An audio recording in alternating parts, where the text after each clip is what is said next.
ನಾಳೆ ತಮಿಳುನಾಡಿನಲ್ಲಿ ಸಾರ್ವತ್ರಿಕ ಚುನಾವಣೆ ನಡೀತಾ ಇದೆ. ಅದರ ಎಫೆಕ್ಟ್ ಅನ್ನ ರಾಜಧಾನಿ ಬೆಂಗಳೂರಿನಲ್ಲಿ ನಾವು ಕಾಣಬಹುದು.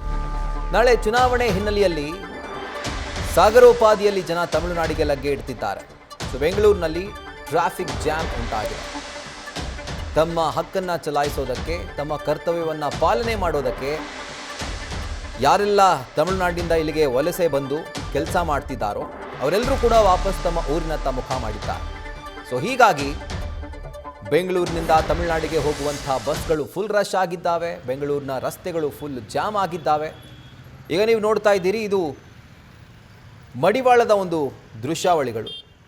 ಇನ್ಫ್ಯಾಕ್ಟ್ ಆ ಒಂದು ಹೆಬ್ಬಾಗಿಲು ಅಂತ ಹೇಳ್ಬೋದು. ತಮಿಳುನಾಡಿನಿಂದ ಅಂದರೆ ಬೆಂಗಳೂರಿನಿಂದ ತಮಿಳುನಾಡಿಗೆ ಹೋಗೋದಕ್ಕೆ ಈ ಕೋರಮಂಗಲ, ಮಡಿವಾಳ, ಎಲೆಕ್ಟ್ರಾನಿಕ್ ಸಿಟಿ ಈ ಭಾಗದಲ್ಲಿ ಸಂಚಾರ ದಟ್ಟಣೆ ಉಂಟಾಗಿದೆ ಆ್ಯಂಡ್ ಜನರ ದಟ್ಟಣೆ ಕೂಡ ಜಾಸ್ತಿ ಇದೆ.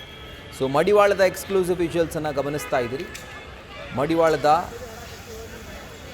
ಒಂದು ಸ್ಕೈ ವಾಕ್ ಬಳಿ ಇರುವಂಥ ದೃಶ್ಯ, ಅದರ ಜೊತೆಗೆ ಬೆಂಗಳೂರಿನ ಕಾರ್ಪೊರೇಷನ್ ಸರ್ಕಲ್, ಅಲ್ಲೂ ಕೂಡ ಜನದಟ್ಟಣೆ ಉಂಟಾಗಿದೆ. ಅದನ್ನು ದೃಶ್ಯಗಳಲ್ಲಿ ಗಮನಿಸ್ತಾ ಇದ್ದೀರಿ. ಜನರನ್ನು ನಿಯಂತ್ರಣ ಮಾಡಲಿಕ್ಕೆ ಪೊಲೀಸರು ಒಂದು ಕಡೆ ಹರಸಾಹಸ ಪಡ್ತಾ ಇದ್ದಾರೆ. ತಂಡೋಪತಂಡವಾಗಿ ತಮಿಳುನಾಡಿನ ಕಡೆ ಜನ ಮುಖ ಮಾಡಿರೋದ್ರಿಂದ ಈ ದಟ್ಟಣೆ ಬೆಂಗಳೂರಿನಲ್ಲಿ ಉಂಟಾಗಿದೆ.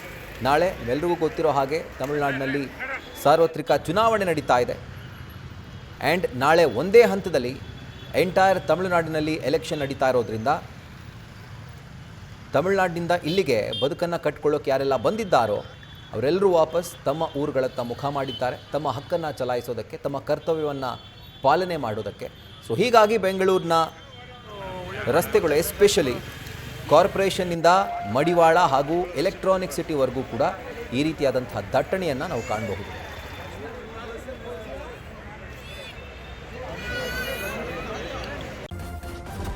ನ್ಯೂಸ್ ಫಸ್ಟ್ ನಿರ್ಭೀತಿಯಿಂದ ನಿಮ್ಮ ಪರವಾಗಿ.